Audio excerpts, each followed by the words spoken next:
మహోన్నతుడైన మన దేవునికి ఈ ఉదయకాల సమయంలో నా కృతజ్ఞతాస్తుతులు చెల్లిస్తూ ఉన్నాను.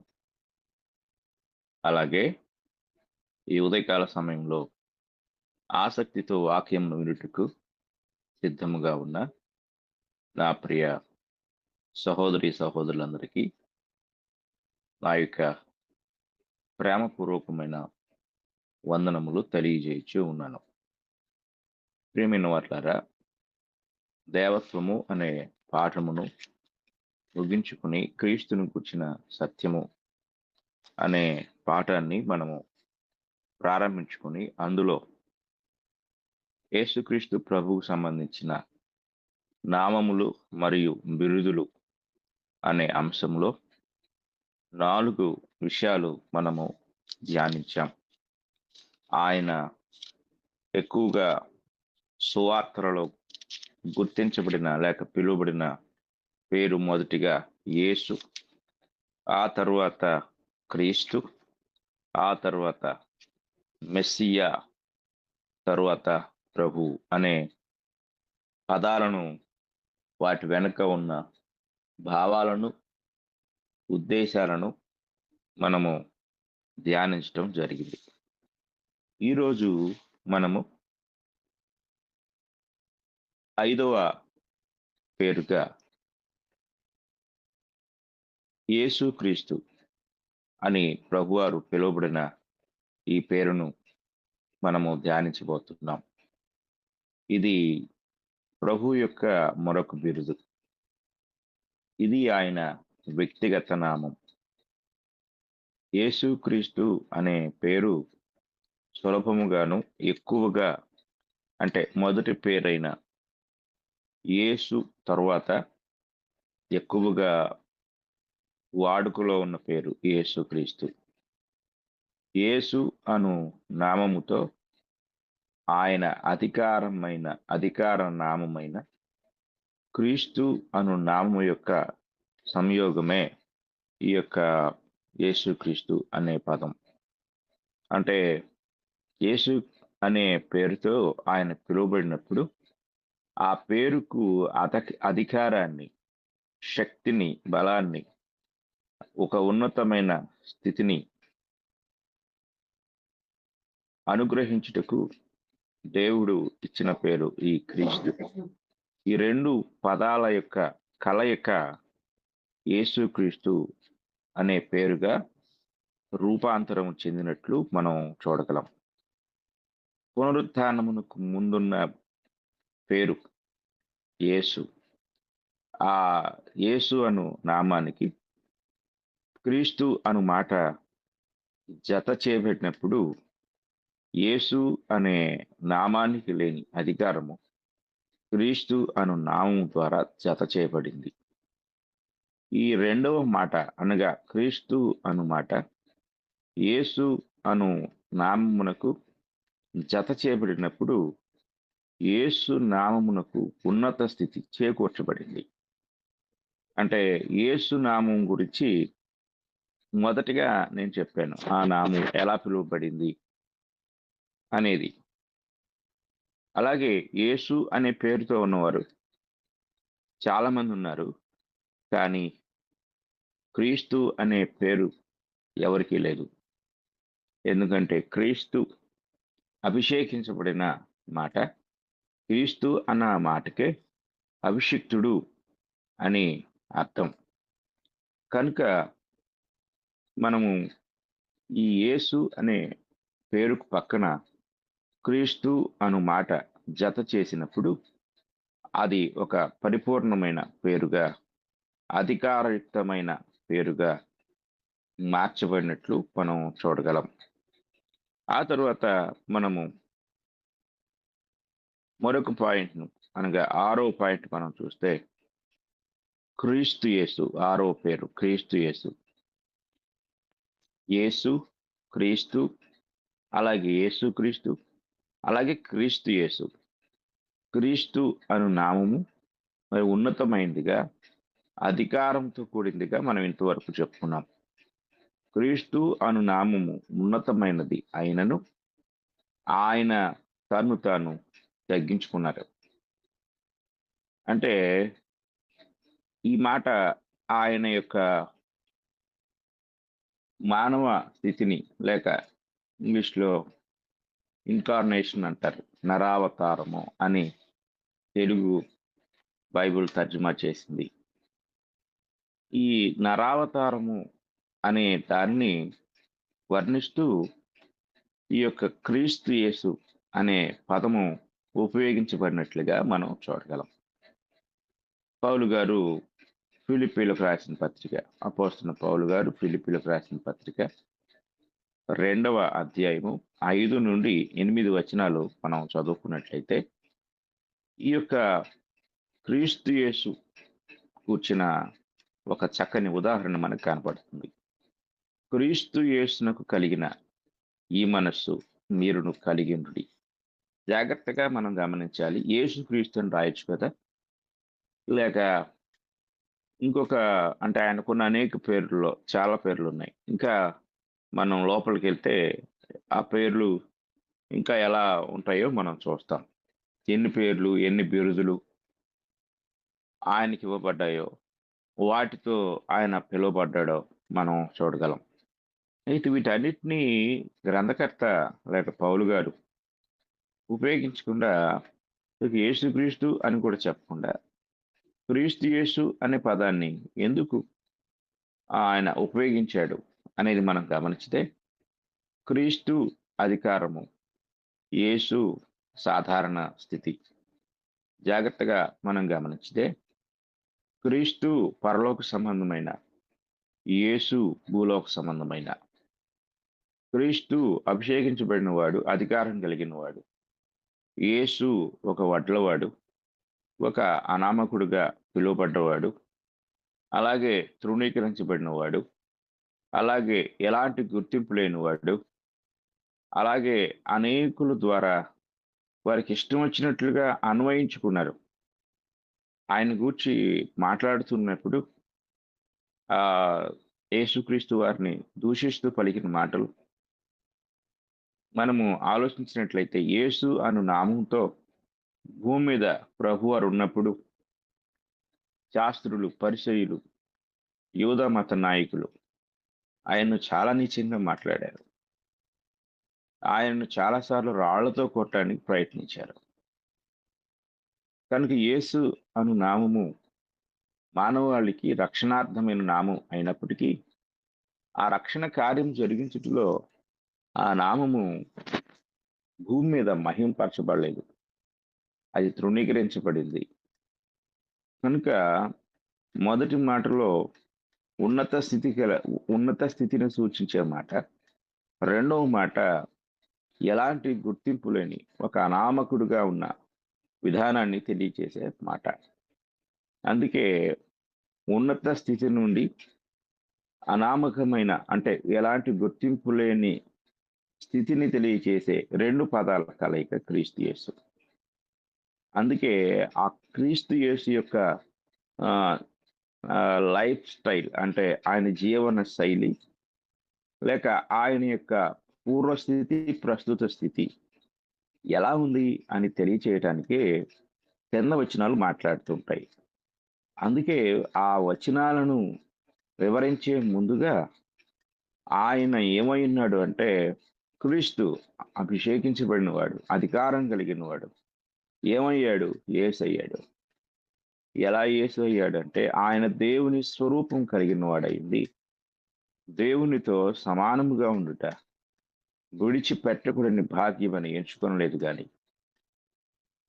ఇదంతా పరలోకంలో ఉన్నప్పుడు దేవుని స్వరూపము, దేవునితో సమానముగా ఉండుట పరలోకంలో అంటే తండ్రి యొద్ద ఉన్నప్పుడు, దైవత్వంలో ఒక వ్యక్తిగా ఉన్నప్పుడు, సృష్టి కార్యం జరిగించినప్పుడు, ఇవన్నీ ఆ అభిషిక్తుడిగా, ఒక గొప్ప అధికారం కలిగిన వాడిగా, దూతలను సైతం శాసించగలిగిన వాడిగా, ఇవన్నీ మనకు అక్కడ కనపడతాయి.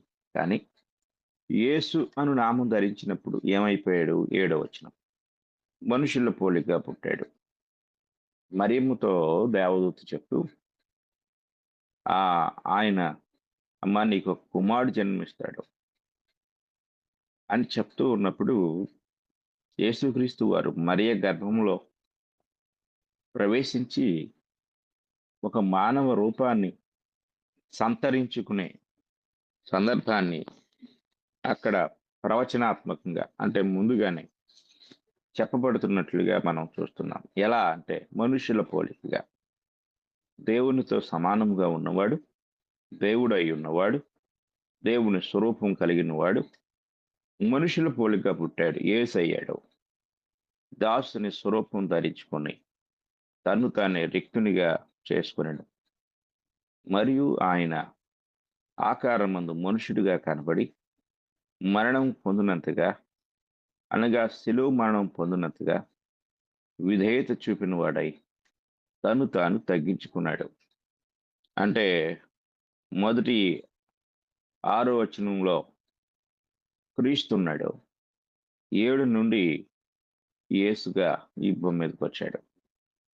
భూమి మీదకి వచ్చిన ఆయన యేసుగా అంటే తన ప్రజలను వారి పాపం నుండి ఆయనే రక్షించిండు గనుక ఆయనకు యేసు అను పేరు పెట్టుదురనే మాట తల్లి గర్భంలో పడకముందే, మరియమ్మ గర్భవతి కాకముందే ఆ నామాన్ని గురించి ముందుగా ప్రవచించారు. ఆ నామము మానవ రూపాన్ని ధరించిన ఒక అసాధారణమైన వ్యక్తికి సంబంధించింది. ఆయన దాసుడుగా ఉన్నాడు. యేసు నామము దాసునిది. యేసు నామము మనుషుడిగా కనపడిన వాడిది, విధేయత చూపిన వాడిది, శాపగ్రస్తుడు అయిన వాడిది, మ్రాను మీద వేలాడదీయబడిన వాడిది, ఉమ్మి వేయబడిన వాడిది, ఇంకా కొరడాలతో కొట్టబడిన వాడిది, దూషించబడిన వాడిది. అనరాని మాటలు, ఏ మనిషి సహించలేని మాటలు యేసు అనే నామంలో ఉన్నప్పుడు ఆయన పడ్డాడు. అత్యంత బాధకరమైన మాట ఏమిటంటే యూదులు ఆయన్ను అనరాని మాట, నీవు వ్యభిచారం వలన పుట్టినవాడవు అన్నారు. ఎంత భయంకరమైన మాట! ఎవరు తట్టుకోగలరు ఆ మాటకి? ఎవరు రోషపడకుండా ఉండగలరు? ఎవరు కోపించకుండా ఉండగలరు? కానీ నా ప్రియ సహోదరి, సహోదరుడా, ఆయన ఈ భూమి మీదకి వచ్చినప్పుడు నీకోసం ఈ మాటలన్నీ పడ్డాడు. ఈ మాటలన్నీ అనుభవించాడు. నీకోసం సమస్త దూషణ పాలయ్యాడు. నిన్ను రక్షించుటకు, నీ స్థితిని దిగజారిపోయిన, అవమానకరమైన, అసహ్యకరమైన, వెలివేయబడిన నీ స్థితిని బాగు చేయుటకు, నిన్ను ఉన్నత స్థలములో కూర్చోబెట్టుకు, ఆయన ప్రక్కనే నేను కూర్చోబెట్టుకున్నటకు, ఆయన సింహాసనం నీకు ఇచ్చుటకు మన ప్రభు ఈ లోకానికి దిగజారిపోయాడు, దీనుడయ్యాడు, మానవ రూపాన్ని ధరించాడు. అందుకే ఆయన యేసు అనే నామంతో పిలువబడ్డాడు. జాగ్రత్తగా మనం గ్రహించాలి. కనుక ఎందుకు ఇక్కడ గ్రంథకర్త క్రీస్తు యేసు అనే పేరు ఉపయోగించాడంటే, క్రీస్తుగా ఉన్నవాడు అంటే అధికారిగా ఉన్నవాడు, ఒక ఉన్నతమైన స్థానంలో ఉన్నవాడు యేసుగా దిగొచ్చాడు. ఇంకేమీ లేదు ఆయనకి. గొర్రెపిల్లగా, పాప పరిహారార్థ బలిగా, చంపబడేవాడిగా, నేరస్తుడిగా, దొంగలలో దొంగగా, బందిపోటు దొంగల మధ్య చనిపోతే కనీసం సమాధి కూడా లేనివాడిగా అంతలా తగ్గించుకున్నాడు. అది నిన్ను, నన్ను, సమస్త మానవాళి భయంకరమైన, వేదనాభరితమైన నరక శిక్ష నుండి తప్పించడానికి. కనుక యేసు స్థానంలో ఉన్నప్పుడు ఆయన ఎలాంటి స్థితిని పొందాడో తెలియచేయడానికే 2వ స్థానంలో యేసు అనే పేరు, మొదటి స్థానంలో క్రీస్తు అనే పేరు ఉంచడం జరిగింది. ఇక మనము 7వ పాయింట్‌ని గమనించినట్లయితే ప్రభువైన యేసుక్రీస్తు. యేసుక్రీస్తు వారు ప్రభువైన యేసుక్రీస్తుగా పిలువబడ్డాడు. ఈ మాట మనం 10వ వచనం నుంచి చూడగలం. ఫిలిప్పీ పత్రిక 2వ అధ్యాయం 10, 11 వచనాలు. భూమి క్రింద ఉన్న వారిలో గాని ప్రతి వాని మోకాలును యేసు నామమున వంగునట్లును ప్రతి వాని నాలుకయు తండ్రి అయిన దేవుని మహిమార్థమై యేసుక్రీస్తు ప్రభువని ఒప్పుకున్నట్లును దేవుడు ఆయనను అధికంగా హెచ్చించి ప్రతి నామమునకు పైనామమును ఆయనకు అనుగ్రహించెను.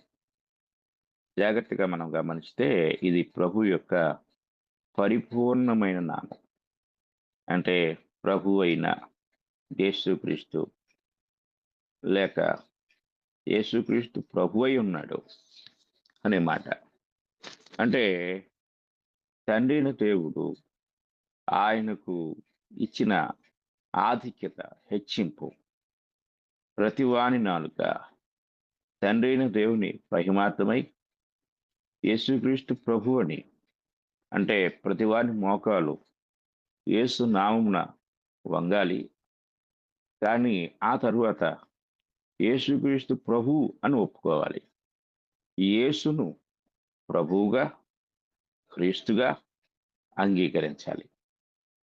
కనుక యేసును యేసుగా అంగీకరించి ఆ యేసు నామం పేరట మనము ప్రార్థించినప్పటికీ అందులో ఒప్పుకోవలసిన విషయం ఏంటంటే యేసు సాధారణమైన ఒక యేసు మాత్రమే కాదు, ఆయన క్రీస్తు అయి ఉన్నాడు.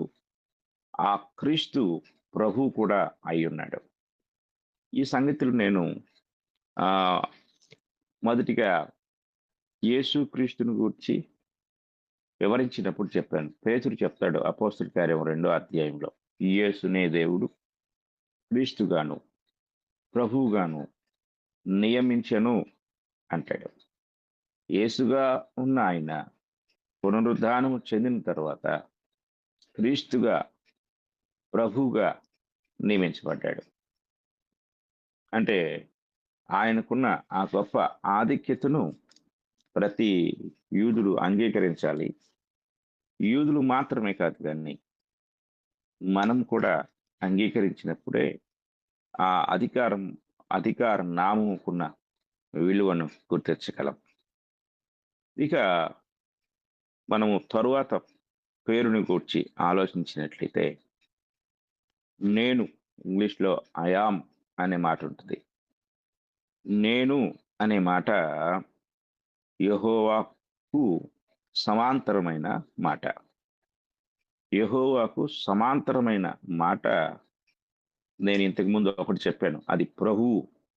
ఎందుకంటే పాత నిబంధనలో అదోనాయ్ అనే హెబ్రీ పదానికి, క్రొత్త నిబంధన గ్రీకు భాషలో కురియోస్ అనే గ్రీకు పదానికి రెండు కూడా ఒకే అర్థాలు. ఆ రెండిటి అర్థాలు ఏంటంటే ప్రభువు, యజమాని. ఇంగ్లీష్లో అక్కడున్న అదోనైని, అంటే పాత నిబంధనలో ఉన్న అదోనైని, క్రొత్త నిబంధనలో ఉన్న కురియోస్ని ఏమని తర్జుమా చేశారంటే మాస్టర్ అనగా యజమాని అని తర్జుమా చేశారు. కనుక ఆయన ఏమై ఉన్నాడంటే యజమాని అయి ఉన్నాడు, రాజు అయి ఉన్నాడు. పాత నిబంధనలో యెహోవా ఎలా యజమానిగా, రాజుగా పిలువబడ్డాడో క్రొత్త నిబంధనలో క్రీస్తు ప్రభు వారు కూడా. మనకి ఈ నేను అనే మాట మనం నిర్గమకాండంలో చూసినట్లయితే అక్కడ యెహోవా దేవుడు మోషేతో మాట్లాడుతూ 3వ అధ్యాయము 13, 14 వచనాల్లో జరిగిన సంభాషణ మనం ఒకసారి చదువుకుందాం. మోషే, చిత్తగించుము, నేను ఇశ్రాయేలు యొద్దకు వెళ్ళి వారిని చూచి మీ పితరుల దేవుడు మీ యొద్దకు నన్ను పంపినని వారితో చెప్పగా, వారు ఆయన పేరేమి అని అడిగిన యెడల వారితో నేనేమి చెప్పగలనని దేవుని అడిగాను. అందుకు దేవుడు, నేను ఉన్నవాడను అనువాడనై ఉన్నానని మోషేతో చెప్పాను.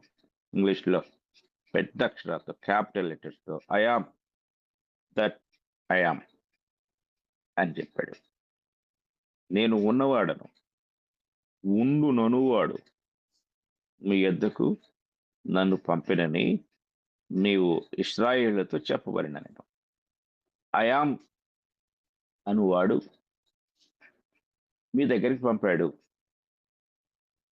అంటే ఇశ్రాయేల్ ప్రజలకు ఒకవేళ ముందుగానే సందేహం వస్తే ఆయన చెప్పిన మాట నేను అంటున్నాడు. అందుకు దేవుడు నేను ఉన్నవాడను. నేను అనగా ఐ ఆమ్ ఇంగ్లీష్లో నేను. ఈ నేను అనే పాత నిబంధనకు సమాంతరమైన పేరు యేసుక్రీస్తు వారు తన్ను గురించి తాను చెప్పుకున్న పేరు నేను. ఐ ఆమ్ అన్నాడు. మనుచున్న పొద దగ్గర మోషేకు ప్రత్యక్షమై దేవుడు చెప్పిన ఈ నేను అనే మాటలు క్రొత్త నిబంధనలో యేసు ప్రభువు నోట కూడా మనం చూడగలం. యోహాను సువార్త అనేక విషయాలు అనేక మార్లు ఈ మాట పదే పదే మనకు తెలియజేసింది. మనం చదువుకున్నాం. యోహాను సువార్త మనం గమనించినట్లయితే 4వ అధ్యాయము 26వ వచనాన్ని మనం చదువుకున్నాం. సమరయ స్త్రీతో యేసు ప్రభు వారు ఆ గొప్ప సంభాషణ చేశాడు ఆయన. ఆ యొక్క సంభాషణ అనేక విషయాలను చర్చించినట్లుగా మనం చూడగలం. ఆ చర్చలో యేసు ప్రభు వారు అనేక విషయాలు మాట్లాడారు. ఆయన మాట్లాడిన మాటలో చివరికి తేలింది ఏంటంటే, క్రీస్తు అనబడిన అంటే పాత నిబంధనలో క్రీస్తు అనబడిన మెస్సియా వచ్చునని మేము ఎదురు చూస్తున్నాం. మాకు తెలుసు యావత్ యూదా జాతి అలాగే వారితో పాటు ఉన్న సమరయులు ఆయన రాక కోసం ఎదురు చూస్తూ ఉన్నారు. కనుక ఆయన రాకలో ఏమి ఎదురు చూస్తూ ఉన్నారు అంటే 26వ వచనంలో 26వ వచనానికి ముందు 25వ వచనం చదువుకుందాం. ఆ స్త్రీ ఆయనతో క్రీస్తు అనబడిన మెస్సియా వచ్చునని నేను ఎరుగుదును. ఆయన వచ్చినప్పుడు మాకు సమస్తమును తెలియచేయరని చెప్పగా, యేసు నీతో మాట్లాడుచున్న నేనే ఆయననని ఆమెతో చెప్పాను. జాగ్రత్తగా మనం గ్రహించాలి. ఇక్కడ నేనే అనే మాట యేసు ప్రభు వారు సమరయ స్త్రీతో తెలియచేసినట్లుగా మనం చూడగలం. అలాగే ఇంకొక వచనాన్ని కూడా చూస్తే యోహాను సువార్త 6వ అధ్యాయంలో 20వ వచనాన్ని మనం చదువుకుందాం. 20వ వచనం కూడా మనం చదువుకుంటే, అయితే ఆయన నేనే భయపడకుడని వారితో చెప్పాను. కనుక నేనే మనం గమనించినప్పుడు పాత నిబంధనలో అయాం, క్రొత్త నిబంధనలో అయాం. పాత నిబంధనలో యెహోవా అయాంగా చెప్పుకుంటే, క్రొత్త నిబంధనలో యేసుక్రీస్తు వారు అయాం నేనే భయపడొద్దు అని శిష్యులను ధైర్యపరుస్తూ ఉన్నారు. అలాగే మనం ఇంకొక వచనాన్ని కూడా చూస్తే 35వ వచనం. 35వ వచనం యోహాను సువార్త 6వ అధ్యాయం 35వ వచనం చూస్తే, అందుకు యేసు వారితో ఇట్లనెను, జీవాహారమును నేనే. చూడండి, I am the bread of life అనే మాట ఇక్కడ మనకు కనబడతా ఉంది. జాగ్రత్తగా మనం ఆలోచించవలసిన వారమై ఉన్నాం. కనుక ఈ మాటలు మనం పరిశీలించినప్పుడు ఈ ఈ మాటలో ఆయన చెప్తున్నాడు, జీవాహారమును నేనే, నా ఎద్దుకు వచ్చువాడు ఏమాత్రమును ఆకలిగొనడు. I am the bread of life. I am. అలాగే 48వ వచనాన్ని కూడా మనం చదువుకుందాం.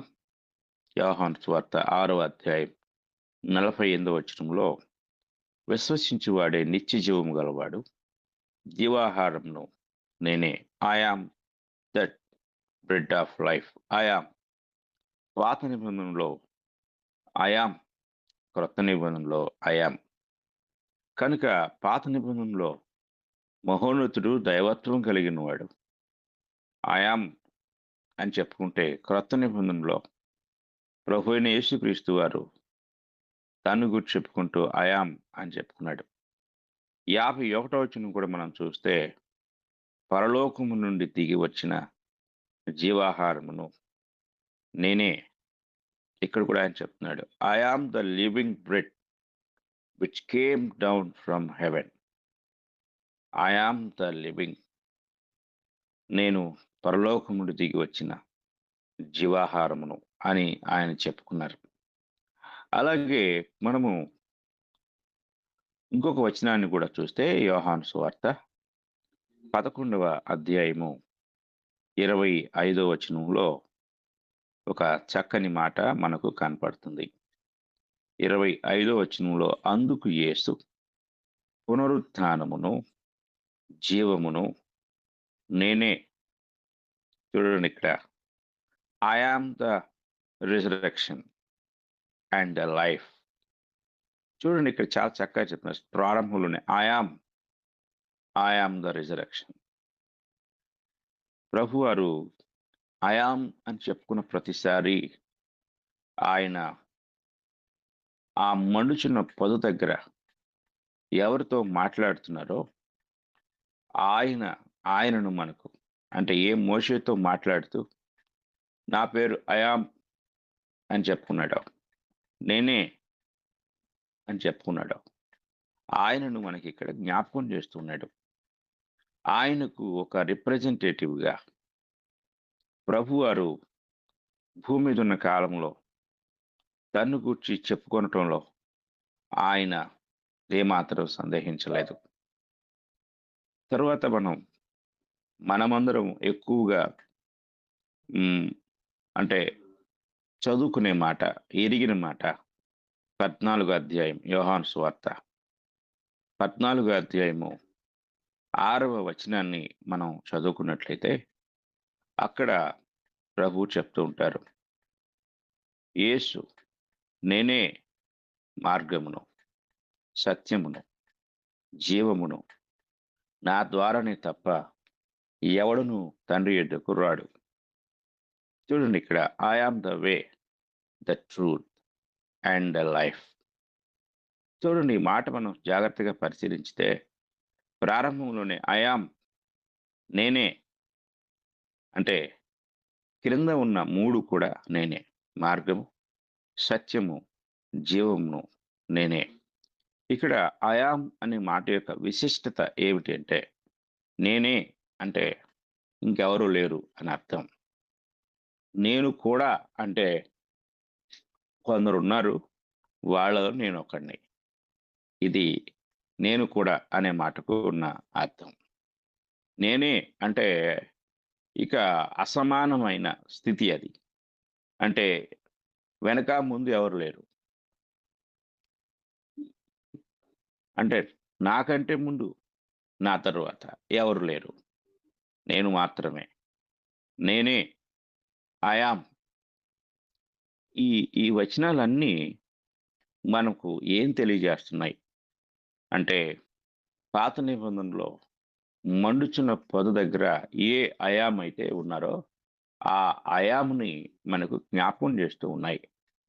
అంటే పాత నిబంధనలో ఉన్నవాడు అని చెప్పబడిన నిత్యుడైన దేవుడిని మనకు ప్రజెంట్ చేస్తూ భూమి మీద శరీరధారిగా ఉన్న ప్రభువు నిత్యుడు, ఉన్నవాడు, నిరంతరము ఉన్నవాడు అని ఆయన యొక్క శరీరములో ఉన్న అంటే శరీరాన్ని ధరించిన వాడుగా ఉన్న ఆయన నిత్యుడు. ఆయన నిత్యత్వపు స్థితిని పదే పదే ఈ అయాం అనే మాట తెలియజేస్తూ ఉంది.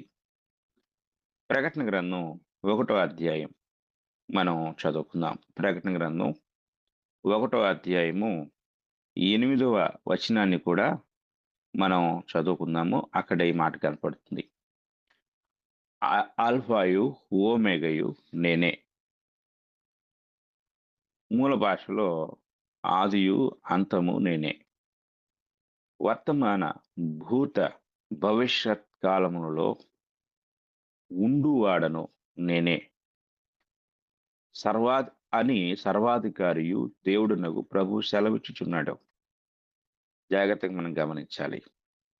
ఈ మాటలు మనం పరిశీలన చేసినట్టయితే ఇక్కడ కూడా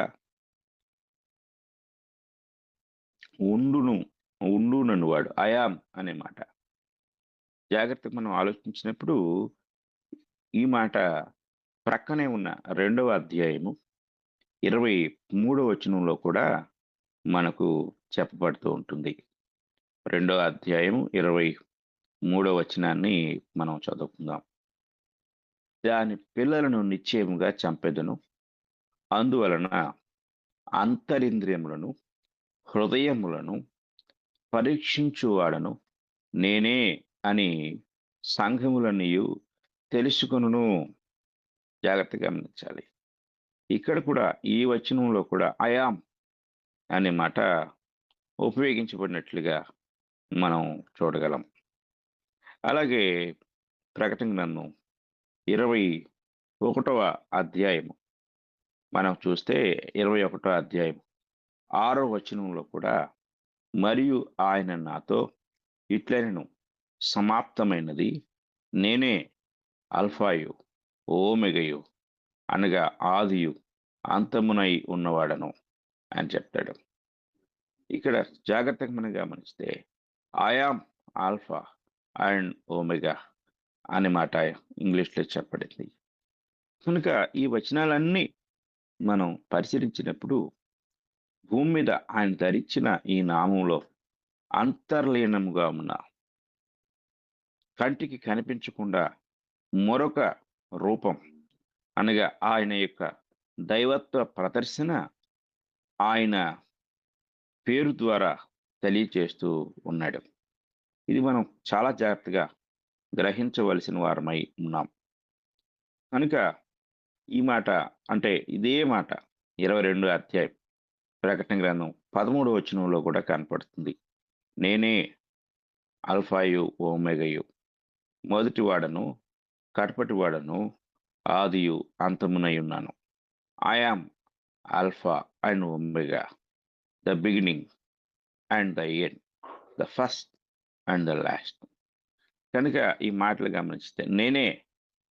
కనుక ఈ ఐఆమ్ అనే మాట ఎంత శక్తివంతమైనది అనేది మనం జాగ్రత్తగా గ్రహించాలి. అలాగే యేసుక్రీస్తు వారు ఆయన చివరి రాత్రి విందు అయిపోయిన తర్వాత ముందుగానే ప్రణాళికాబద్ధంగా ఆయన గెత్సెమనేకు వెళ్ళారు. గెత్సెమనేకు వెళ్ళినప్పుడు జరిగిన సంఘటన యోహాను సువార్త 18వ అధ్యాయంలో మనం చూడగలం. 18వ అధ్యాయము 4వ వచనాన్ని మనం చదువుకుంటే, యేసు తనకు సంభవింపబోవునవన్నీ ఎరిగిన వాడై వారి యొద్దకు వెళ్ళి మీరెవరిని వెదకుచున్నారని వారిని అడిగాను. వారు నజరేయుడైన యేసునని ఆయన ఉత్తరమియ్యగా యేసు ఆయనను నేనే అని వారితో చెప్పాను. ఆయన అప్పగించిన యూదాయు వారి యొద్ద నిలుచుండెను. ఆయన నేనే ఆయననని వారితో చెప్పగా వారు వెనుకకు తగిరి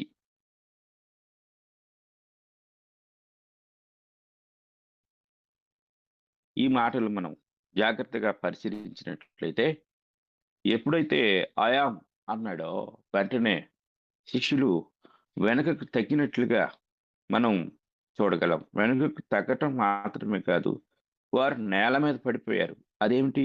వారిని ఎవరో త్రోసివేయలేదు కదా! ఎవరో నెట్టివేయలేదు కదా! ఎవరు వారిని ఏదో చేయలేదు. కానీ మాట చెప్పినందుకే వారు వెనక్కి తగ్గి పడిపోయారు. ఒక వ్యక్తి పడిపోవాలంటే అంత శక్తిని ఉపయోగించి వారిని కిందకి త్రోసివేసినప్పుడు మాత్రమే, బలంగా త్రోసివేసినప్పుడు మాత్రమే పడిపోతారు. మాట చెప్పినందుకే వారు పడిపోయారు. కారణం ఏమిటంటే, ఆయన మాటలో ఉన్న విషయాన్ని వారు గ్రహించారు. నేను ఐ యామ్‌ని. నేను ఉన్నవాడిని. ఉన్నవాడు అనే మాట సైనికులకు అర్థమైపోయింది. అందుకే వారు వెనక్కి తగ్గి అంటే ఒక అధికారిని చూసినప్పుడు వెనక్కి తగ్గినట్లుగా తగ్గి నేల మీద పడిపోయారు. కనుక ఈ ఐ యామ్ తెలుగులో నేను అనేది ఆయన దైవత్వానికి ప్రతిబింబంగా, ఆయన దైవత్వాన్ని తెలియజేసేదిగా మనము జాగ్రత్తగా గ్రహించవలసిన వారమై ఉన్నాం. ఈ యోహాను సువార్త మనం చదువుతున్నప్పుడు 8వ అధ్యాయంలో ఒక అద్భుతమైన మాట మనకు కనపడుతుంది. ఈ మాటను మనం చూసినప్పుడు 58వ వచనంలో కనపడుతూ ఉంది. అక్కడ ప్రభువు యూదులతో మాట్లాడుతూ అంటాడు. యేసు అబ్రహాము పుట్టక మునుపే నేను ఉన్నానని మీతో నిశ్చయంగా చెప్పుచున్నాను నేను. ఈ మాటలు మనం ఆలోచించినట్లయితే ఆ కింద అంటాడు ఈ ఈ వచనంలో ఇంగ్లీష్‌లో ఉంటది. Before Abraham was I am అంటాడు. అక్కడ ఐ యామ్ అనే మాట ఈ విషయాన్ని తెలియజేస్తుంది.